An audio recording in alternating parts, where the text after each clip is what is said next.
Gracias por seguirnos y escucharnos. Hoy damos inicio a la cuarta temporada del podcast del Faro Educativo, Hablemos de Política y Educación. En esta temporada buscaremos reflexionar sobre la nueva escuela mexicana y el nuevo modelo educativo, planteamientos y desafíos, para lo cual dialogaremos con académicos, docentes y autoridades educativas. Hoy nos acompaña el doctor Luis Medina Gual, académico de tiempo completo del Departamento de Educación de la Universidad Iberoamericana, especialista en evaluación educativa y quien, entre cosas, nos hablará sobre los retos que enfrenta la evaluación de los aprendizajes en el nuevo modelo educativo. Acompáñennos en esta cuarta temporada del podcast del Faro Educativo de la Ibero. Bienvenidos a esta cuarta temporada del podcast del Faro Educativo, Hablemos de Política y Educación. Esta temporada vamos a hablar sobre el nuevo modelo educativo y sobre los nuevos libros de texto. Estamos a punto de comenzar el ciclo escolar y hay un debate polarizado sobre, ya no solo sobre el nuevo modelo, sino sobre la pertinencia, la ilegalidad o no, de estos materiales y ya su pronta aplicación en los cursos que comienzan el 28 de agosto. Entonces, para esta temporada, nuestro primer invitado es el doctor Luis Medina Gual. Él es académico de tiempo completo en el Departamento de Educación de la Universidad Iberoamericana, experto en evaluación de aprendizajes. Y bienvenido, Luis. Qué bueno que tenemos la oportunidad de conversar contigo. Y también está Miriam Martínez Sandoval, quien es doctorante en el Departamento de Educación y trabaja con nosotros en el Faro Educativo, ¿no? Entonces, bueno, vamos a iniciar esta entrevista. Justamente, Luis, si nos pudieras explicar por qué hay incertidumbre, no solo para los maestros o los especialistas, sino para la sociedad en general. ¿Qué es el nuevo modelo educativo? ¿Qué es la nueva escuela mexicana? ¿Cómo se relacionan? ¿Cómo se inscribe uno en el otro? ¿Qué transformaciones plantea con respecto concretamente el modelo educativo que está a punto de comenzar a implementarse con el modelo educativo anterior? Entonces te dejamos la palabra. Bienvenido, gracias. Vale, pues muchísimas gracias por la invitación. Como siempre, un gusto estar por acá. Y pues hablar un poquito de la nueva escuela mexicana, pues es hablar también de un proyecto político educativo, ¿no? No es hablar de un proyecto curricular meramente. Creo que nunca lo es, ¿no? Cuando hablamos de un currículum, nunca hablamos de un proyecto que es únicamente curricular, sino es un proyecto político.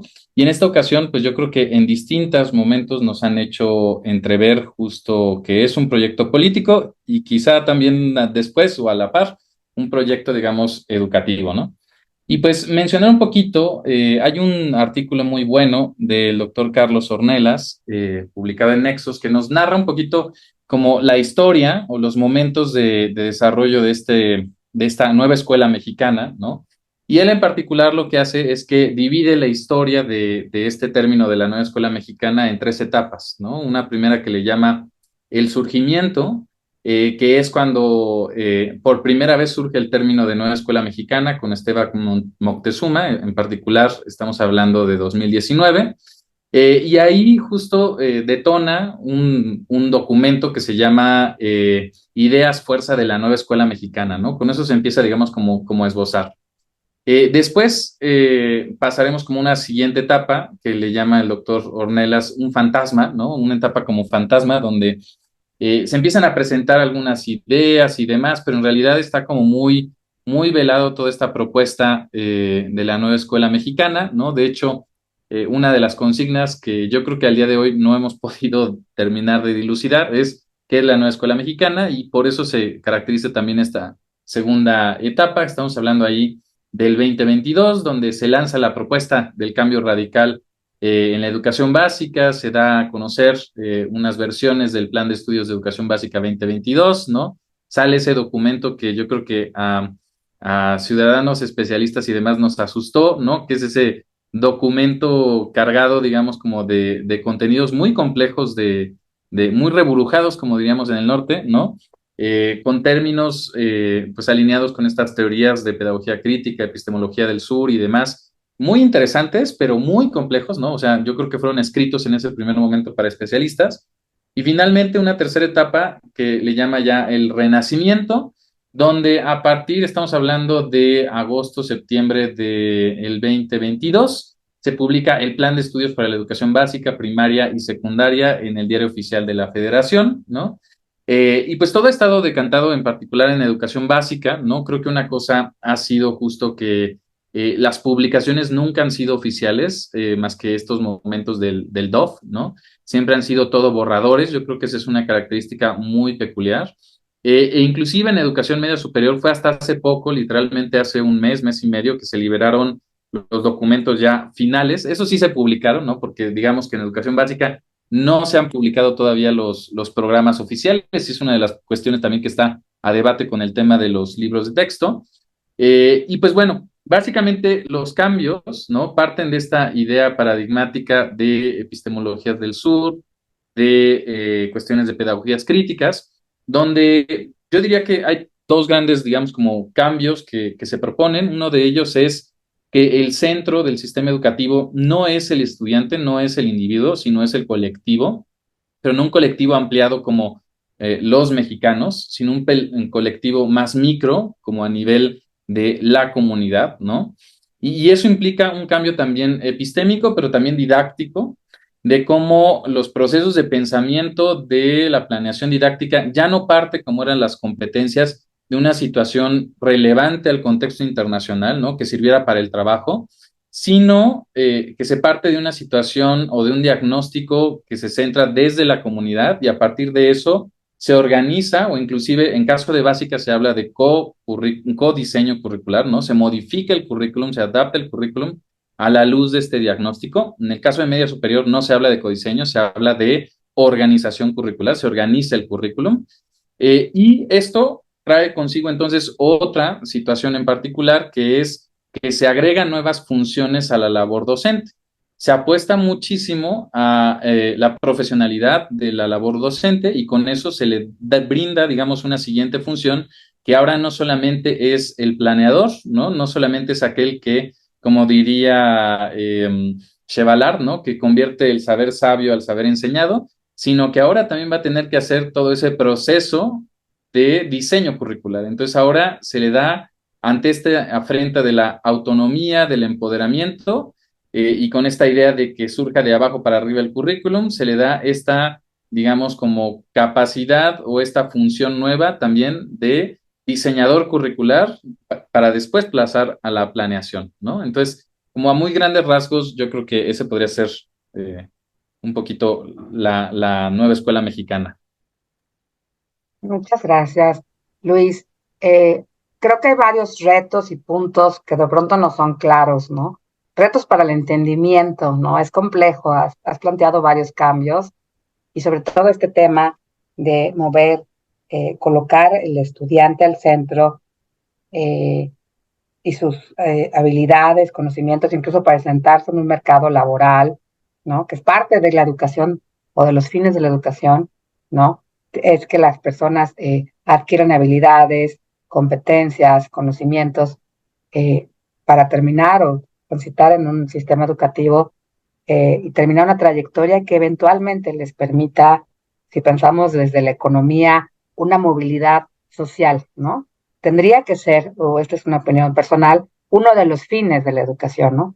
Por supuesto, fomentar el pensamiento crítico, ser solidario, transformar la comunidad, no de manera individualista, sino colectiva, también me parece un fin. Pero hay aquí entonces una competencia o un debate entre los fines, ¿no? ¿Qué estudiantes queremos que egresen con este nuevo modelo?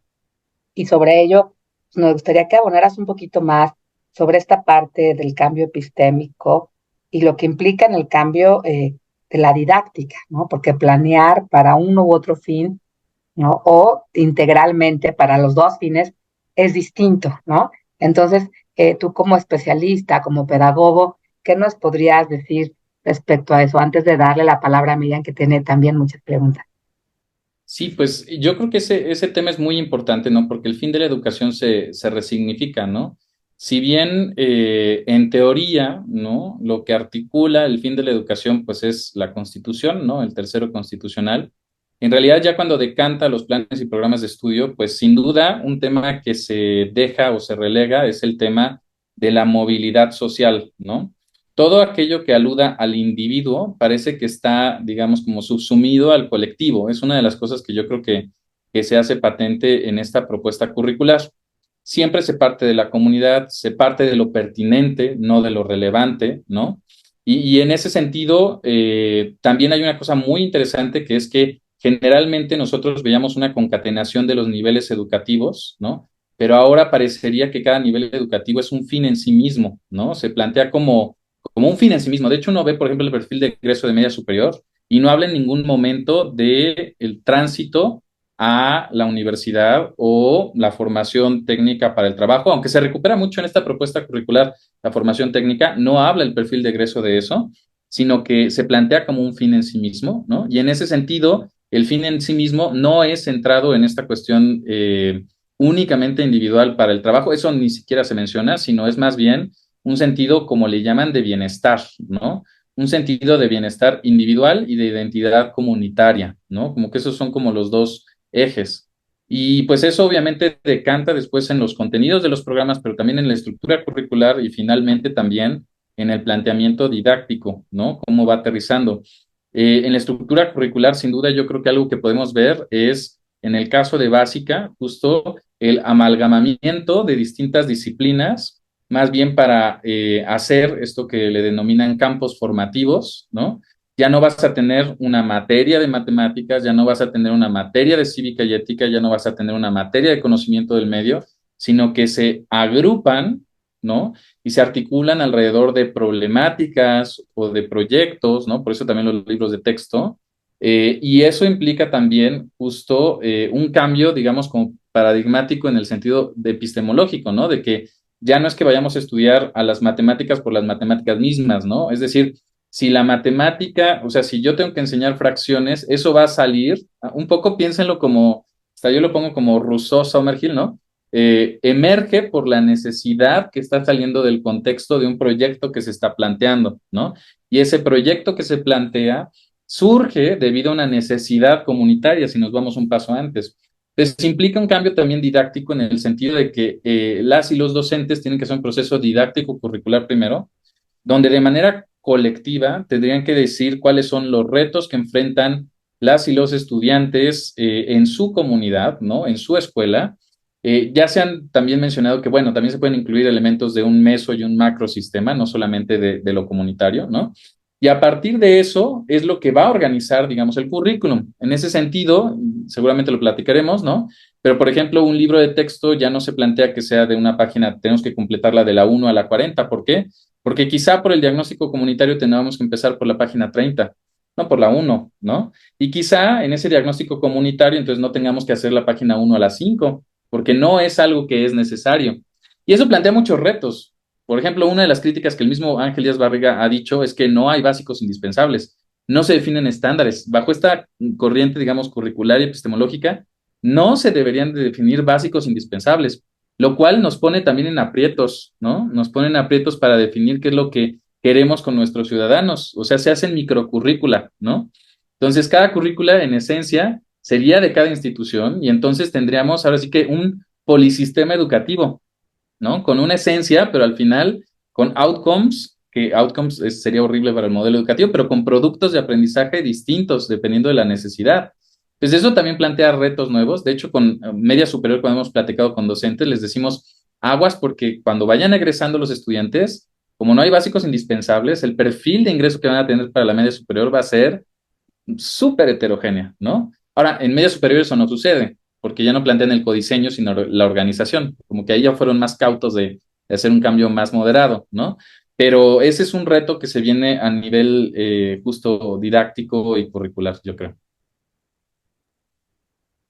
Creo que es muy interesante, de pronto es complejo porque suena muy bien que los proyectos no surjan de unas problemáticas comunitarias y entonces desde ahí se comienza a gestar el conocimiento, pero qué vacíos o tú desde tu especialidad podrías vislumbrar respecto a esta pérdida de enfoque disciplinar, ¿sí? Que ahora vamos a pensarlo como en campos, no hay asignaturas, hay campos disciplinares, los cuales se trabajan con proyectos, pero ¿qué consideras que se podría estar perdiendo al no tener asignaturas? Y bueno, y después, ¿cómo se liga con los retos para evaluar los aprendizajes, ¿no? Si no hay mínimos indispensables, hay unos PDAs, ¿no? Procesos de aprendizaje que traen como ya pues propuestos el programa, aunque no está publicado, el programa sintético, pero ¿cómo evaluar aprendizajes en este contexto? O sea, ¿qué retos representa? Claro, yo creo que ahí tenemos dos retos, ¿no? O sea, el primero en cuestión justo disciplinar, tendríamos que pensar desde dónde, primero desde qué es lo que queremos enseñar, ¿no? ¿Qué es lo que vale la pena enseñar? Y eso viene en los programas, ¿no? Y en los programas ya no vas a ver que te va a decir, necesito que el alumno se sepa las capitales, bueno, desde hace mucho tiempo, ¿no? Y necesito que el alumno haga cuestiones algorítmicas, ¿no? De hecho, esa fue una tensión que hubo en el momento en que las competencias entraron a juego con matemáticas. Si tú recordarás a los profesores de matemáticas, cuando empezó todo el movimiento de competencias, le decían, es que tienes que encontrar algo de dónde aplicar este contenido, ¿no? O sea, y si no se puede aplicar, encuentra. Entonces, digo, me tocó casos donde los profes de matemáticas, factorización, por ejemplo, se inventaban una cosa tan compleja para poder encontrar una aplicación directa a factorización, cuando hay elementos de la matemática que no tienen una aplicación directa, sino que son algorítmicos y pues bueno, hay que enseñarlos de otra manera que no sean proyectos y chan chan se acabó y nos vamos a algo distinto, ¿no? Pero ese es un punto que te permite conectar con algo más sofisticado que después aplicarás.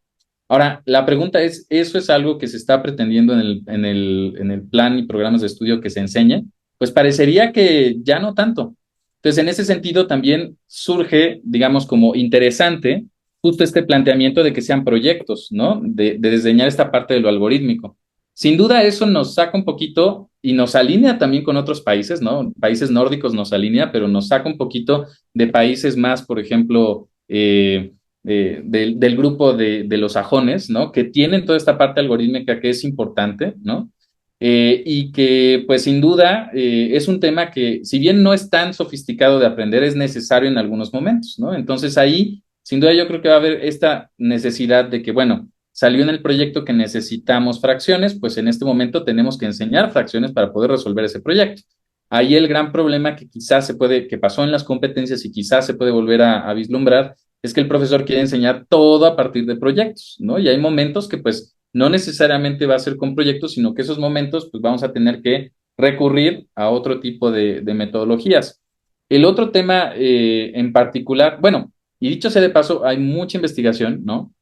Que a veces no se le reconoce, pero hay mucha investigación pues inclusive en México, desde la UAM Xochimilco, que se articulaba por nodos problemáticos más allá de asignaturas, ¿no? Hay mucha investigación a diferentes niveles educativos que muestra que justo ese abordaje más bien interdisciplinar es mucho más rico que el abordaje disciplinar, ¿no? Pero bueno, lo difícil también es si estamos preparados para ese abordaje interdisciplinar. Implica, digo, los maestros de primaria ya eran maestros del Renacimiento, ¿no? Con ese conocimiento de múltiples disciplinas, pero ahora que se plantea para secundaria y para media superior, ese abordaje interdisciplinario, por ejemplo, en media superior en la currícula, el profesiograma ahorita se amplió, ¿no? O sea, un maestro de matemáticas ya puede ser de muchas más porque necesita una visión más amplia, ¿no? Entonces, implica una visión de hombre de Renacimiento, yo creo que mucho más compleja y difícil, digamos, como de poder operar. Y el otro tema que planteas de los básicos indispensables, sin duda es un riesgo, digamos, como muy importante, sobre todo en el sentido de que México, más que México, sino las micro burbujitas de México que hagamos cada comunidad, ¿no? Se aíslen, ¿no? Y quizá en algunos casos inclusive tengamos básicos indispensables que no se estén logrando, que a lo largo de diferentes naciones, digamos, sean básicos indispensables que son necesarios para operar en la sociedad, en el concierto de las naciones, ¿no? Pero esa no es una apuesta que se está haciendo. Lo que sí es que sin duda este tema del aprendizaje, ¿no? Ahí, por ejemplo, me quedó corta la propuesta de evaluación del aprendizaje que plantearon en el modelo educativo, porque retoman la evaluación formativa como el elemento como tratando de migrar a algo más avant-garde, plantean la evaluación formativa, que nosotros sabemos, ¿no? Significa evaluar para algo, ¿no? Con una función de mejora continua y demás, ¿no? Pero hay muchas otras tendencias mucho más coherentes, más avant-garde de la evaluación, ¿no? Por ejemplo, Mabry lo que nos dice es que para este tipo de procesos de evaluación, donde no haya un currículum único y demás, más allá de hablar de funciones de evaluación como evaluación formativa, tendríamos que pensar también en agentes de evaluación. Por ejemplo, ella habla, todo esto que nos plantean, lo denomina Mabry como una evaluación contextualizada, que es definido por un docente, ¿no? Un docente que dice, este es el currículum, esto es lo que está pasando y estas son las evidencias que me van a representar el aprendizaje del estudiante para yo poder tomar decisiones de mejora.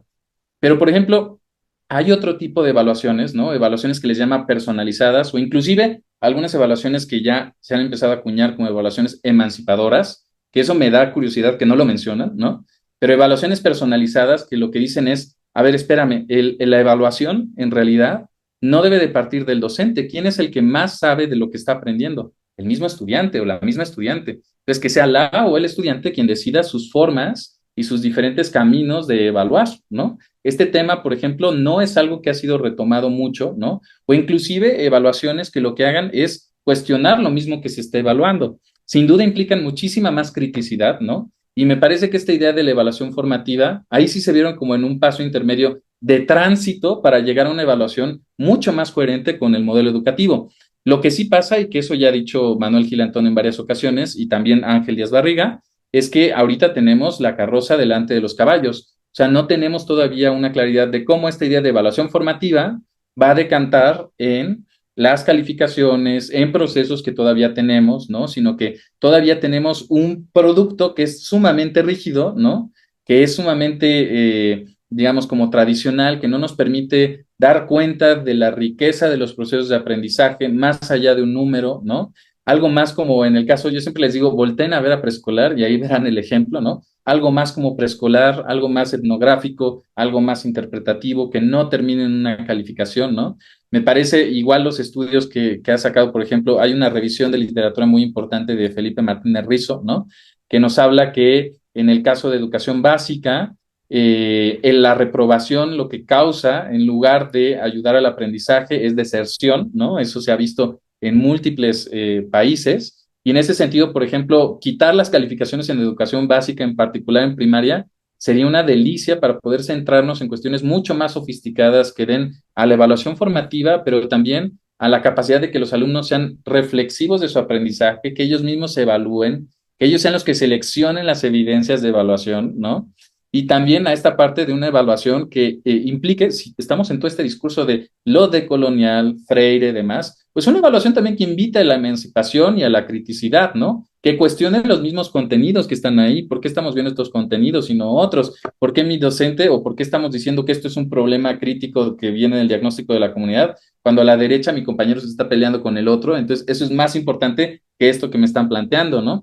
Hay muchas propuestas de evaluación que me parece que ahí sí fueron muy tibios en la evaluación del aprendizaje, en los planteamientos, y se centraron en la evaluación formativa, ¿no? Sin duda, todo esto que estoy narrando todavía implica más complejidad cuando hablamos de básicos indispensables. O sea, ahí sí tenemos que cambiar la lógica que ya no hay básicos indispensables, ¿no?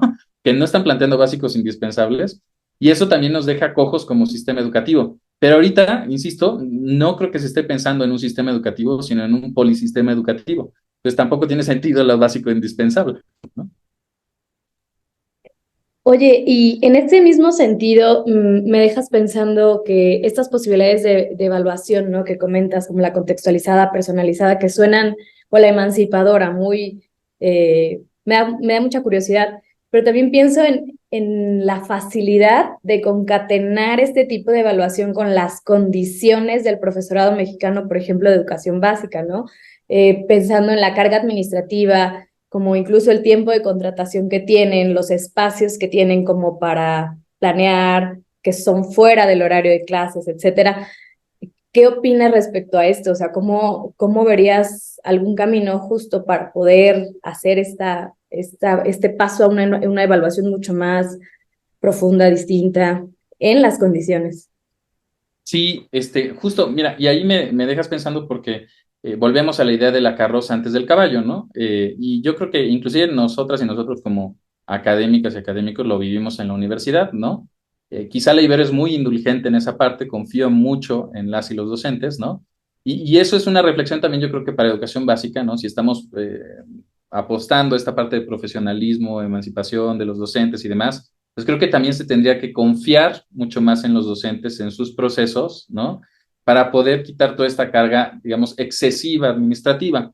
Y ahí me recuerda mucho algo que reflexioné hace poco, que tuve la oportunidad de estar en el CONAFE, ahí en Escuelas CONAFE en Chiapas, porque cuando nosotros hablábamos de evaluación y dialogábamos con las y los docentes o los líderes educativos comunitarios, como les llaman, ellos nos hablaban de procesos administrativos, ¿no? Nos decían, sí, tenemos que llenar esta rúbrica que nos pide el CONAFE, ¿no? Y tenemos que hacer estos cuadernillos y tenemos que quién sabe qué, ta. Y yo le decía, bueno, yo decía, Dios mío, ¿no? Y entonces, tratando de evocar otras cosas, ¿no? Le preguntaba, oye, ¿cómo sabes si tu alumno aprende o no aprende? ¿No? Oye, ¿y qué? Y entonces fue muy interesante porque ahí empezamos a acuñar un término, ¿no? Que le empezamos a llamar como naive evaluation, naive no en el sentido peyorativo, sino como evaluación intuitiva, ¿no? Que hacían procesos, al margen de todo esto administrativo que les pedían, ¿no? Hacían procesos de evaluación que estaban amalgamados con la enseñanza, ¿no? Muy intuitivos, muy de retroalimentación, muy en el momento, muy in situ, que les daban toda esa información y esos datos para tomar decisiones y actuar, ¿no? Y hacer modificaciones a lo que estaban haciendo en el momento, ¿no? Entonces, al día de hoy, los procesos de evaluación están, los procesos realmente evaluativos están de un lado completamente aparte de los procesos administrativos que nos están pidiendo, ¿no? Y lo que tenemos en el colectivo, ¿no? Es que evaluación es lo administrativo, no es lo evaluativo, ¿no? Entonces yo creo que sin duda tenemos que empezar a transitar de dejar esta parte administrativa para centrarnos en esto evaluativo y ahí sin duda pues implica muchos cambios en el sentido de confianza para con los docentes, ¿no? Si dejamos esta parte de es necesario acreditar para ver si reprueban o no reprueban, ¿no? Y todo esto, si no nos centramos verdaderamente en el aprendizaje, damos espacios de reflexión sobre cómo están aprendiendo y no aprendiendo, que cada docente decida, ¿no? Yo lo quiero hacer con un diario, yo lo quiero hacer con una observación, yo lo quiero hacer con una rúbrica, yo lo quiero hacer con quién sabe qué, perfecto, ¿no? O inclusive, bajo esta perspectiva, inclusive no centrada en el docente, sino el estudiante, ¿no? Dime qué aprendiste hoy y el alumno te llega y te enseña una flor, ¿no? Y entonces tú ves por qué ese artefacto del alumno le significa aprendizaje al estudiante, ¿no? Ese cambio es, yo creo que algo que tenemos que ir propugnando, sin duda, implica mucha formación, pero antes que formación implica también cambios en la administración, ¿no? Y en soltar, y en dar confianza, y en migrar de esta parte de acreditación, si no es la finalidad de educación básica, ¿no? Acreditar a los alumnos. Entonces, pues yo creo que por ahí podría ir un poquito, ¿no? Muchas gracias, Luis. Es que a medida que te escuchamos surgen más preguntas, ¿no? El tiempo apremia, pero quisiera medio cerrar con algunas preguntas, son varias, y reflexiones, ¿no? Primero, coincido, ¿no? En la bondad señalada un poco por ti y por varios colegas que me ha tocado la oportunidad de escuchar, ¿no? Sobre las bondades del trabajo interdisciplinario, justo a nivel universitario, eso queremos, ¿no? Hemos transitado a trabajar más colaborativamente y decir, bueno, que este aprendizaje sea significativo y que sea eh, relevante, ¿no? Pero no sé si podríamos hablar de o hacer el símil de pronto con el nivel de educación superior, porque en educación básica, además de trabajo colaborativo y además de trabajo por proyectos, pues sí o sí tendríamos que enseñar a los niños a saber matemáticas y saber español y reglas gramaticales. ¿Qué tanto vamos a perder esto, no? Con el tránsito hacia un modelo solo por proyectos, ¿no? Incluso el tema de las matemáticas, lo que te da el pensamiento abstracto, ¿no? Entonces, bueno, ¿qué tan básicos nos vamos a quedar con elementos básicos, ¿no? Cuando se ha reducido mucho eh, la materia matemáticas, ¿no? La enseñanza de las matemáticas, incluso en los contenidos de los libros de texto. De hecho, quisiera eh, con estas preguntas también transitar un poquito hacia allá, ¿no? Hacia los libros de texto, que han causado mucha polémica. Pero antes de abordar el tema de los libros de texto, quizás en este bloque preguntarte, eh, ahorita escuchando el tema de evaluación, ¿no? Hay una preocupación de pronto, al menos a mí me preocupa mucho. eh, Justo mencionabas en el nuevo plan de estudios, hay un apartado sobre evaluación de aprendizajes y solo refiere a a la evaluación formativa. No hay mención a la evaluación sumativa, ¿no? Y desde mi punto de vista, las bondades de la evaluación formativa son enormes. eh, pues porque te permite justo esta retroalimentación, no buscar, como dice Ángel Díaz Barriga, nada más la nota o la calificación, ¿no? Sino que la evaluación sea un proceso de aprendizaje, de expansión, de conocimiento, de reflexión. Pero hay una parte que tiene que ver con el tema de rendir cuentas, ¿no? Y esto es de la escuela a las familias y del sistema educativo a la sociedad. Cuando no tenemos una herramienta sumativa, no hay un número que hacer público, cuando perdemos evaluaciones como las que hacía el INEE en su momento, ¿no? Públicas, ¿no? Eh, pues no tenemos idea de cómo va nuestro sistema. A lo mejor la autoridad lo sabe y seguramente el docente lo sabe porque conoce a sus grupos, pero como sociedad me parece que ahí hay un reto enorme en materia de evaluación. Y transito de ahí a otro tema, pues ya son varios temas que me surgen al escucharte, ¿no? El tema de la autonomía, ¿no? Por supuesto que se habla de que este modelo buscaría una mayor autonomía del docente y por fin darles la oportunidad de ellos codiseñar y trabajar contextualmente, ¿no? Sus planes con su programa analítico, ¿no? El currículum. Pero también hay quienes critican que esta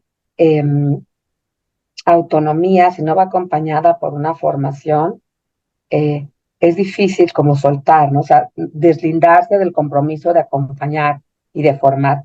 En algunos sistemas educativos, pienso en el finlandés, ¿no? Que siempre es el ejemplo, el referente, y que está muy lejos de nuestra realidad, pero evidentemente no hay sistemas de evaluación como el que tuvimos el sexenio pasado en México, ¿no? Tenemos, sino más bien son sistemas de evaluación entre pares, ¿no?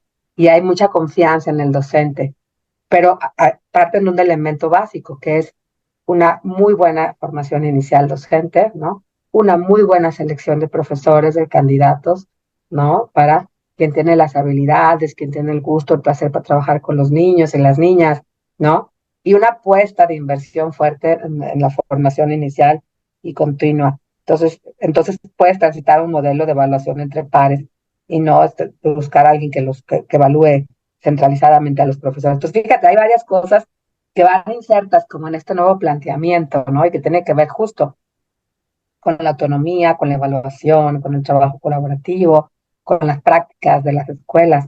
Entonces, esas serían como algunas reflexiones que me gustaría escuchar tu opinión respecto a lo que te comento, antes de cerrar quizá con los libros de texto y con otra preguntita que tenemos para ti.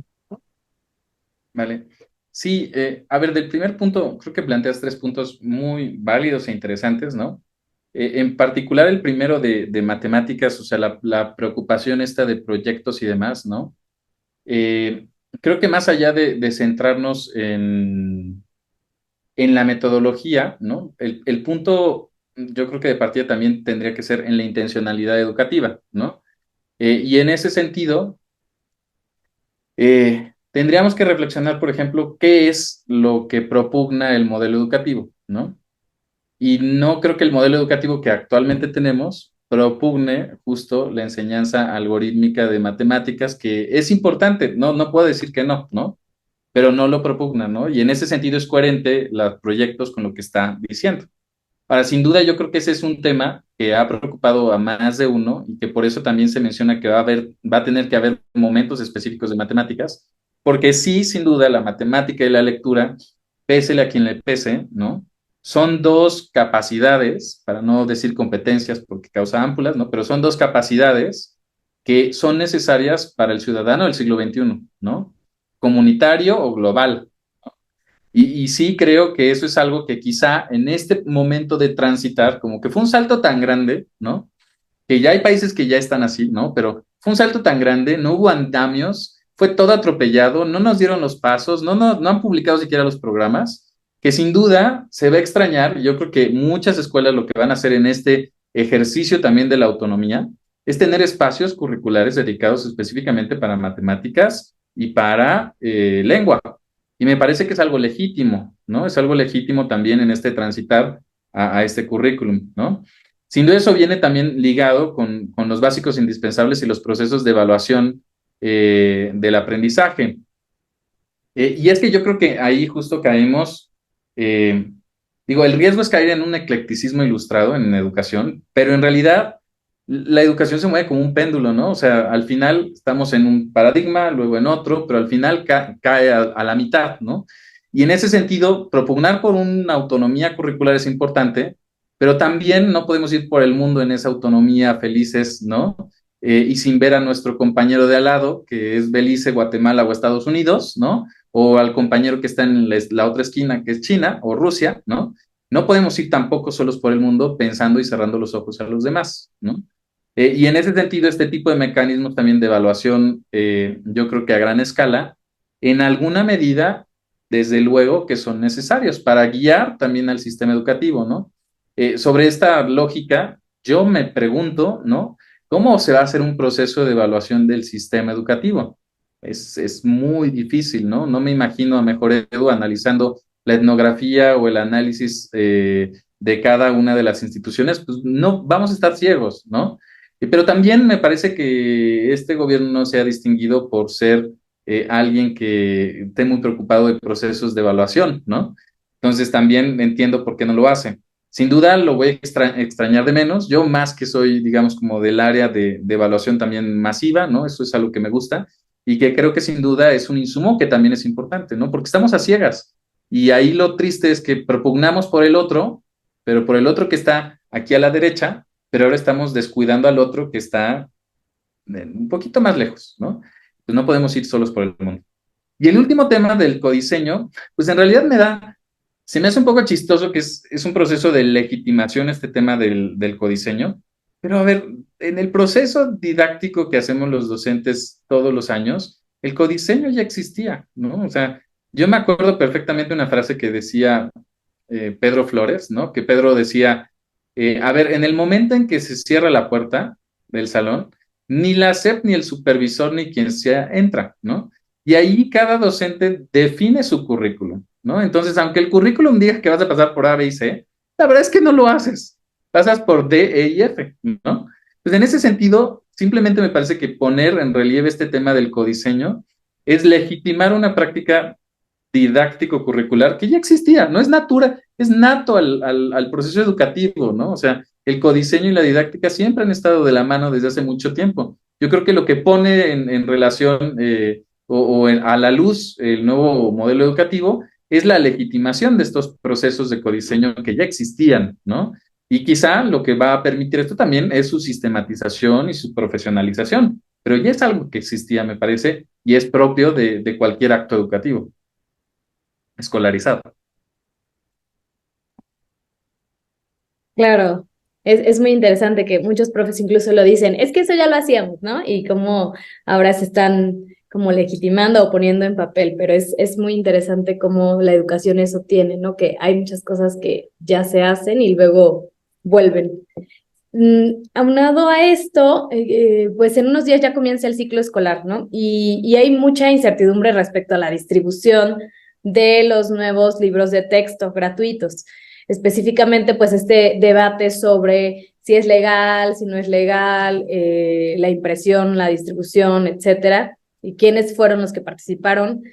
¿Qué postura tienes ante esta polémica de los libros de texto? Bueno, mi postura, aunque quiera que sea ninguna de los dos lados, ¿no? Ni del extremo de no lo usemos, pero usémoslo, ¿no? A rajatabla, e intente que sea un poco más en un punto medio, creo que igual va a ser polémica, ¿no? Y en ese sentido, ¿no? Yo creo que para poder valorar los libros de texto, primero tendríamos que pensar qué son los libros de texto, ¿no? Entonces, pensar que los libros de texto son currículum, ¿no? Es una perspectiva, ¿no? Que en algunos países al día de hoy es, ¿no? Porque se piensa que no existe esta parte de profesionalización docente y entonces mejor lo tenemos con un libro que te dice casi, casi, entra por la puerta, ¿no? O también lo podemos pensar más bien como una serie de herramientas, un poco más como desde el diseño instruccional, como objetos de aprendizaje intercambiables y movibles, ¿no? Que te dan sugerencias y que son un punto de partida, ¿no? Típicamente, yo creo que estamos acostumbrados al libro de texto, que vamos de la página 1 a la 50, ¿no? De la 60 a la 70, y pues que hacemos ese transitar, ¿no? Porque estamos esperando completar el programa, ¿no? Ahora, ¿qué es lo que pasa cuando no hay, bueno, ni siquiera han sido publicados, pero más allá de eso, el supuesto curricular es, no hay un programa único para todos. ¿Cómo diantres diseñas un libro o una serie de libros que atiendan a un currículum sin un programa único para todas las escuelas? Pues no puedes pensar en el libro tradicional donde el libro de texto es currículum. Tienes que transitar a una idea donde el libro de texto es una serie de elementos, de objetos de aprendizaje que se pueden intercambiar, que se pueden modificar, que son como punto de partida, para poder tú después incorporarlos, digamos, al aula. Y en ese sentido, me parece que didácticamente la apuesta que están haciendo de pasarlo por proyectos, con este riesgo que estamos hablando de lo de matemáticas, de que no hay elementos disciplinarios y demás, pero ¿por qué es eso? Pues porque no viene en el modelo educativo, ¿no?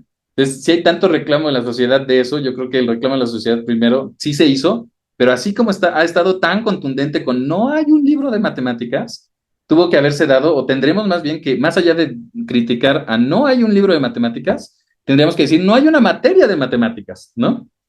Para después pasar a los libros de texto, ¿no? Y en ese sentido, me parece que es coherente la propuesta de los libros con el planteamiento curricular, ¿no? Eso es lo único que estoy diciendo, que hay coherencia, ¿no? Ahora, sin duda, ¿no? Una cosa que yo creo que más allá de la parte de la legalidad o no legalidad, algo que de verdad es algo que para mí es en particular impensable, ¿no? Es pensar que ya están publicados los libros de texto, ya están ayer los colgaron, ¿no? Y no tenemos la versión, aunque sea en draft final, ¿no? Pero algo que digan, estos son los programas, ¿no? O sea, eso es algo inconcebible, ¿no? O sea, ¿cómo ya existen materiales, pero de algo que no conocemos, ¿no? O sea, que se ha discutido y demás, pero no hay eso. Eso sin duda yo creo que es un tema ahí muy, muy a discutir, ¿no? Y pues, sin duda, otro tema también que siempre habrán, ¿no? Erratas, ¿no? Yo creo que desde los libros de otros sexenios o de otras propuestas educativas ha habido erratas, ¿no? Pero que se tienen que corregir y demás, ¿no? Pero sin duda yo creo que el gran área de oportunidad que ha tenido los libros, los programas, toda la propuesta, ¿no? Es cómo ha bajado, ¿no? Cómo ha bajado la propuesta. O sea, yo no entiendo, o sea, de verdad me cuesta mucho trabajo entender por qué un proceso que si en teoría fue colectivo, ¿no? Si en teoría fue de abajo para arriba, ¿por qué no se transparenta el uso? ¿Cómo fue la construcción? O sea, ¿por qué tanta secrecía, no? Si fue algo abierto, si fue algo que fue de abajo para arriba, si es algo que es transparente y demás, ¿por qué se necesitan esos procesos como si yo estuviera ocultando los archivos secretos del Vaticano? O sea, yo creo que la transparencia del proceso lo que daría es tranquilidad también, ¿no? A quienes lo estamos usando para entender la propuesta, desde dónde viene, ¿no? Porque al día de hoy está toda esa secrecía, ¿no? Como a nivel de archivos vaticanos de todos los documentos, no lo sé, ¿no? Y eso yo creo que lo que causa en el público en general, ¿no? Que es difícil comprender esta propuesta para especialistas, ahora para padres de familia y para medios de comunicación, se ven las noticias que propugnan por un libro de matemáticas, por ejemplo, ¿no? Pero más allá de eso, es difícil, ¿no? Si no tenemos esta transparencia, si no seguimos el debido proceso, ¿no? Si no, primero se proponen los programas y después, a partir de los programas, entendemos por qué existe una concatenación con los materiales educativos, ¿no? Ahí eso es algo muy, muy, muy raro, la verdad, que no termino de entender por qué se hacen estos procesos de esa manera, ¿no? Muchas gracias, Luis. Y quisiéramos cerrar esta entrevista justamente con esos archivos secretos del Vaticano que acabas de señalar, ¿no? Justamente hay mucha suspicacia, muchas inquietudes, y eso nos polariza más, ¿no? Ahora hay una serie de redes, ¿no? El Faro se suma, ¿no? Pero una serie de espacios donde se discute la política educativa, afortunadamente, ¿no?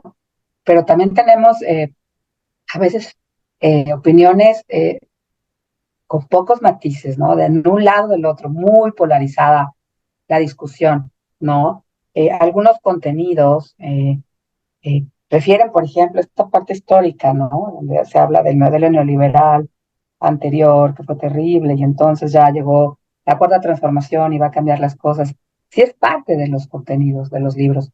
Y esa es una crítica que se ha hecho, ¿no? De que el propio gobierno, que todavía está en curso, ya esté clasificando como el pasado terrible y la nueva propuesta, que también tiene cosas, la nueva administración pues tiene en enormes áreas de oportunidad, ¿no? En muchos sentidos. Y como proyecto de nación, no nos vayamos al proyecto educativo, ¿no? Tenemos un problema de inseguridad enorme, de violencia, de una crisis de desaparecidos, una crisis humanitaria en ese sentido. Y bueno, pues no creo que te podamos celebrar eso y tampoco retribuirlo completamente al pasado, ¿no? Porque llevamos 5 años de gobierno, ¿no? En ese sentido, a mí, bueno, en particular sí me preocupa esta visión. Sabemos que la historia la escriben los vencedores, ¿no? Y en ese sentido, cualquier proyecto pedagógico es un proyecto político, pero quizá ahora, al menos es una opinión personal, siento muy, eh, eh, eh, muy cuestionable, ¿no? Siento que es cuestionable colocar esta visión de la historia, ¿no? En estos balances. Esa es una opinión personal. Y a partir de eso, bueno, te diría, ¿no? Porque esto ha estado en la discusión, ¿no? Y es una discusión compleja, ¿no? Porque atraviesa temas políticos, temas pedagógicos, ¿no? Temas de didáctica, ¿no? Diferencias en la visión de un proyecto educativo, ¿no? Que se espera justo los fines de la educación. Si es una educación para la movilidad y el empleo, es una educación para la construcción y crítica del capitalismo, ¿no? O sea, poniéndolo en dos extremos, pues, ¿no? Pero, ¿qué es lo que queremos, no? ¿Tú qué le dirías, no? O sea, nos has dado un balance un poquito, ¿no? Sobre las bondades, algunas de las cosas buenas de esta, no solo de los libros, sino de la nueva propuesta o nuevo modelo educativo, y también eh, eh, pues de las cosas, del problema de la secrecía, ¿no? Entonces, ¿qué le dirías a los padres de familia, a las mamás, a los papás? Sé que este podcast puede de pronto resultar muy especializado, ¿no? Y para un grupo justo de conocedores del sistema, de especialistas, pero ¿cómo traducimos este debate que no la encontramos de dónde decirlo para comunicarlo fácilmente, ¿no? Y matizado, ¿no? Con bondades, con retos. ¿Qué le dirías a la sociedad sobre las bondades y los retos tanto del nuevo modelo como de los libros de texto? Con eso me gustaría cerrar, ¿no? Entonces, haciendo un breve paréntesis antes del mensaje, ¿no? Porque me parece que tocaste un tema interesante también ahí del tema de la historia y los contenidos que se están abordando. Y eso es muy opinión personal, ¿no? Creo que ahí en el tema, por ejemplo, de todo esto que se plantea ¿cómo se llama? De lo del metro, de lo de Ayotzinapa y demás, ¿no? Creo que el gran problema es que se plantea como historia, ¿no? No como presente.